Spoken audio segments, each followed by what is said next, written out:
Welcome back to Alibaba Advanced Success Guide, and in this video we are going to be talking about advice and best practices from top sellers on the search process in Alibaba in terms of finding a great product to sell. Now, you always want to be a marketer who is taking a look at what you buy and making it sure first and foremost that it fits all of the other parameters on price and cost. We've talked about the fact that you want to make sure that you can mark it up by 100%. We want to make sure that we are looking at products that are above $10 and typically below $150. So if all of those other things are in play and you have eliminated those as potential barriers, then you're ready to move on and start talking about other areas that you can start to look for great products. Now, one of the questions that successful sellers really do ask themselves is what kind of items have become popular over the years due to people's changing habits? And this is really representative of a trend. Although we're not talking about a market niche, it does indicate where a market is going. And so you can look at things like technology. In other words, how have people's habits changed in terms of technology? We already know that people are more mobile savvy, so that can represent other market opportunities in terms of being able to buy cases and things that would represent or things that will facilitate people being able to use their technology. We also know that people are taking care of their health in better ways, and so we want to be able to look at how can we help people use the information that they're getting to make better decisions about their health and to implement those decisions into their lives. There are all kinds of possibilities that are there when we begin to look at how to help people to implement the changes they want to do in their health. We know that work has changed. People are no longer going to 9-to-5 jobs. They're now working at their home. They're now working at different hours. What kinds of things can we do in order to support people in the different kind of work environments that they're in? People are traveling more. People are actually doing freelancing. How can we help people facilitate what it is that they're doing in terms of their work?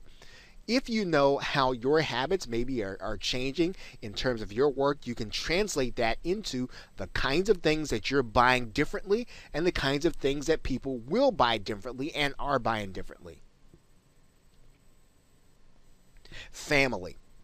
We all know that because work has changed, because health has changed, obviously family relationships have changed and family configurations have changed, and giving people the leeway and giving people the opportunity to have more connection with their family. We also know that people are aging differently and configurations of generations are changing. So what can we do to help people to make better choices and to be able to take those choices that they're making and to be able to implement them in their lives? So you can start to look at these trends broadly to figure out what will people buy differently as a result of changing technology. What will people buy differently, or what do they want to buy because they're getting more information about their health? What do people want to buy because they are working in different environments and in different configurations? What do people want to buy as a result of the fact that generations are changing and configurations of those generations are changing? These are the things that top sellers really have a good handle on in terms of picking great products to sell.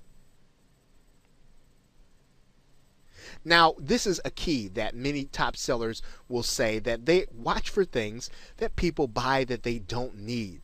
What they're basically doing is looking for things that people really want, that people will spend money on regardless of what their budget is and regardless of what they might have in terms of constraints of their money. When people buy the things that they want, these are going to be the kinds of things that when they're made available, people will act irrationally in order to get them. And so you want to be able to sense those trends and to be able to have products that will suit the needs of people who do this kind of buying. And to kind of go along with that, some of the best products represent things that are impulse buys based on the trends you recognize that haven't taken hold nationally or internationally. If you recognize something that's a part of a hot trend that people are buying irrationally, This can be a great market opportunity if you know how to take advantage of it and find the right product that people will actually want, use, and need. And then, as a sub thought, irrational passion can represent a great market arbitrage opportunity. What you'll see is that people will be willing to buy something that's representative of a hot trend. They'll buy it quickly, and if you can be there in the market while that passion is going on, you'll be able to take advantage of that opportunity. Of course, it does take some savvy to know how much inventory to buy and not buy and how to get it in front of the actual people. These are the practices of top sellers in terms of finding great products to sell on Alibaba. So with that, thanks, and I will see you in another video.